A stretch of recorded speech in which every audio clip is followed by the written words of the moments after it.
So today we're talking about self-sabotage. So when we think about self-sabotage, what we think about ourselves is we feel like we don't have any self-control, that we're not any good at it, that we're, weak, it's pathetic, we're confused, it makes us feel really down and rubbish about ourselves, and it's all round just generally confusing. And we get stuck in this spiral where you just don't care for your body or look after your body because you feel you aren't able to. You can't understand why you can't be or act in a certain way. You can't understand why you don't have this self-discipline or this self-control. So it can be a really difficult place when you're in that mindset, when you just feel like all you're doing is constantly sabotaging yourself.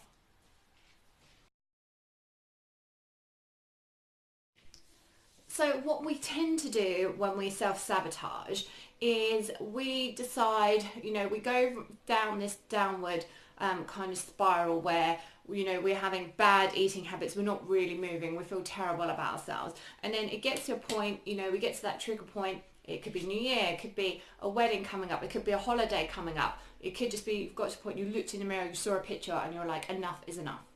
And you go, this time, that's it, I'm going to do it. And so I've mentioned before that average diet is around 19 days, and you probably noticed as well that as you've kind of got to the third, fourth week, you're starting to have wobbles, that motivation has kind of gone, and a lot of you almost give up and you punish yourselves. Like a lot of you just want to give up and you're like, oh, I've had a really bad week, or this has happened, da da da, and you focus so much on this negative side that you completely discount everything positive you've done. So everybody has ups and downs. I mean, I have been able to get my body in extreme transformations and get into incredibly lean states, and I'm someone that would put themselves down as having terrible self-discipline, and that's what is so important, to make things as easy as possible. But when you're in this mindset of self-sabotage, you constantly focus on that, it can be a real issue, and that's why so many people give up.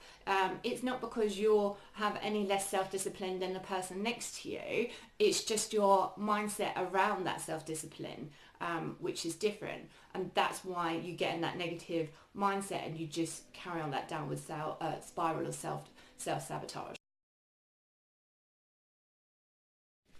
So the problem with this is that you end up in that state where you end up in this place of constant negativity. You're not eating well, you're not moving, your mindset's in a bad place. And, if you're in physical pain, you will do as much as you possibly can to ease that pain. Yet when we're in mental pain, we can go years tormenting ourselves without seeking any kind of help. Now, when we decide that we're going to make this change, here's the problem. We go, when it was related to health, we go, right, that's it. This is it. I'm going to, completely change my diet. I'm going to completely start exercising more and blah, blah, blah, blah. But those habits of that self-sabotage is always going to be there. You're always going to come up about your blocks because you have these underlying beliefs about yourself. So it is very much like the law of attraction, for example. So like attracts like. So even though you're like, yes, I'm going to change, and so your kind of conscious side is like, yes, I'm going to change, your subconscious side, where you're retaining all these thoughts about yourself, is the thing that's actually like creeping up behind you, and it's like, not today. So as soon as you have a little bit tired, a little bit stressed, you get unwell, and then that side of you, that self-sabotaging side of you, is the one that takes control, and then it's really hard. So then your conscious side of you starts kind of crawling up into like a little fetal position, and while you're, that self-sabotage like completely takes control of itself. And that's because, don't underestimate like the power of your mind. And that is ultimately why a lot of you are in this position. When I spoke about how the mind works, it gives you a little insight into, the different areas of your brain and how they can conflict. But if you learn how to train your brain, you can work in harmony. You are having that self-awareness. You can control your thoughts. So instead of being consumed by the self-sabotage, instead of being consumed by that evolutionary survival drive, you can have that self-awareness around your thoughts and then be in control of those thoughts. Now, it is really difficult, and I still will have to work through these bits. I don't think you know, a lot of us are ever necessarily clear of it. But what you do tend to find is when it's the same as binge eating. If you identify yourself as a binge eater, every time you overeat, you will punish yourself because you will think that that is a binge. Whereas any other person who doesn't identify themselves as a binge eater will overeat one day and not care in the slightest about it. And that's because of that identification. That is how you classify yourself. So if you tell yourself that you can't succeed, if you tell yourself that, you know, you find it really difficult because you self-sabotage, this will become your reality. So those are those underlying beliefs. So it's really important when you're looking at reasons why you self-sabotage is that we kind of work through that. Don't ignore what is going on. You have certain triggers, and there are things that are triggering you to self-sabotage, you know, your health, your future, all of those things. And that's because of those underlying beliefs. And it's the same, you know, with those self-critical thoughts. You aren't always aware of it because you say these things yourself so often. You're not aware, and those are the things that are holding you back. So coming from a person who has experience dealing with binge eating and really struggling through that and going through that and that torturous mindset, it is that shift in mentality that makes a difference. You know, I have gone from someone who punishes themselves from overeating to someone goes, okay, fine, that just happened, fine, whatever, move on. And in the grand scheme of things, it doesn't really matter, and it is very much about shifting that mindset. And now I do have the odd binge, but a lot of the time it could be like leading up to a monthly cycle or something along those lines. There's always a trigger. I haven't had enough sleep. I'm really super stressed. So I know my triggers, and that's come from self-awareness. Now, a lot of the time I can control my thought patterns. I can control it and shift it. And, but other times I am still a victim of that self-sabotage. But each time you go through that, you learn a little bit more about it. You learn a little bit more about yourself, about your thought patterns. So just take those moments to analyze it and think about it. Like, having self-awareness is the biggest step. I know I keep mentioning this, but it's literally the biggest step to overcoming these things. And if you don't focus on your mindset, then this program, it's limited. There's only so much it can do. Yes, it may be able to help you achieve goals within the first 12 weeks, first 6 months, first year, but then what happens after that? That self-sabotage side will still keep rearing its head. So what are the steps that we can take then to really kind of, overcome this then? Because it's all very well going, actually, yeah, I've got underlying thoughts that are self-sabotaging myself, but how do you put these practical steps into place? So we know there's some really practical steps we can take to make things really easy, like the stair-step method, and building kind of like really simple changes into your life. And that's very effective on a practical side for exercise and also for nutrition. So when it comes to our mindset, what are some things we can do? And this is the self-sabotage again, like coming through and discounting it.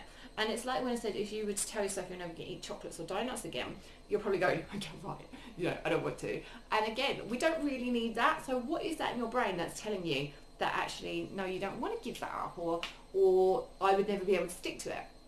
Like, you've probably said these things and not even noticed them, and this is what you need to start doing. So with this, there's two things to start looking at with this. So when you think about you being a healthy person, when you think about you achieving all of those goals that you want to achieve with health, physically wise, mental health wise, when you think about all of that stuff, you will start to notice that self-sabotaging side of you, that negative side, you'll start having these thoughts. So just be aware of the thoughts which pop into your mind, and start writing them down. We'll progress this exercise on for over the course of the week, but start becoming aware of these thoughts. Just start listing them down, and then we can explore them. But there will be common trends that come up and pop up in your mind, okay? And so this is just the first step towards that.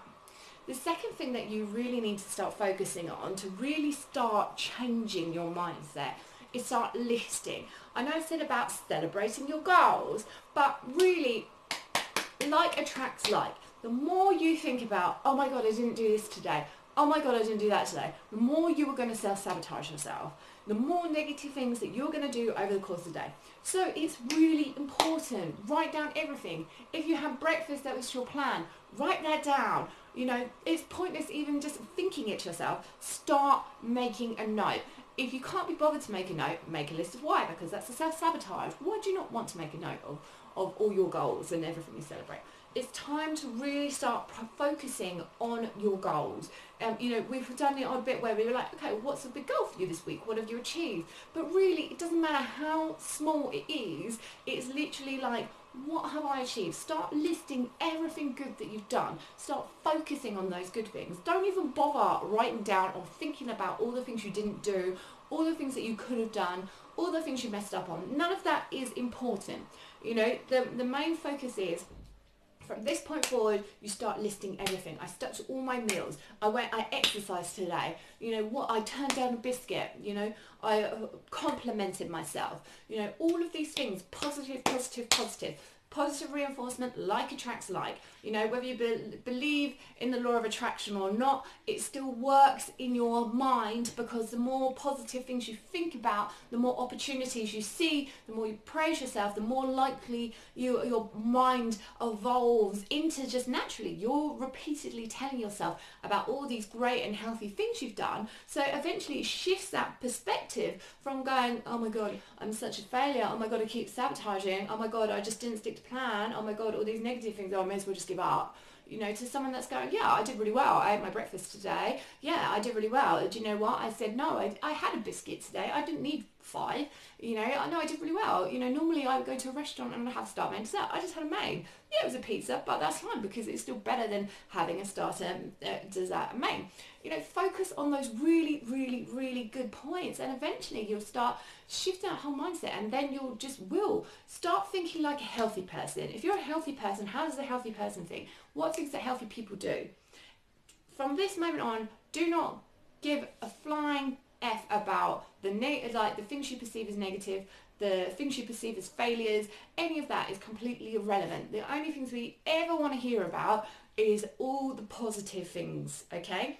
The thoughts that creep into your head, that's fine, make a note of them, but from now on, it's all discussion about all the positive wins that we do every day. So to recap, so the 2 tasks that we're going to be focusing on from moving forward is going to be listing every single win and every single possible win that you do over the course of the day. Start sharing it, start posting it, no matter how small. And then on the flip side, it's about you ignoring everything that you haven't done, everything you failed at, every time you self-sabotage. Forget it. The only things you need to do when you do those things is become aware of your thoughts. When you actively think about you achieving your goals, what are those thoughts, self-sabotaging thoughts that pop into your head, that negativity, you can't do it. Like, start listing them down, writing down all the negative things that pop into your head, all the self-sabotaging things that pop into your head, all those limiting beliefs that pop into your head. So that's it. Think about all your positives, start listing every good little thing you've done, and then start becoming aware and listing all those critical thoughts, limiting beliefs that pop into your head.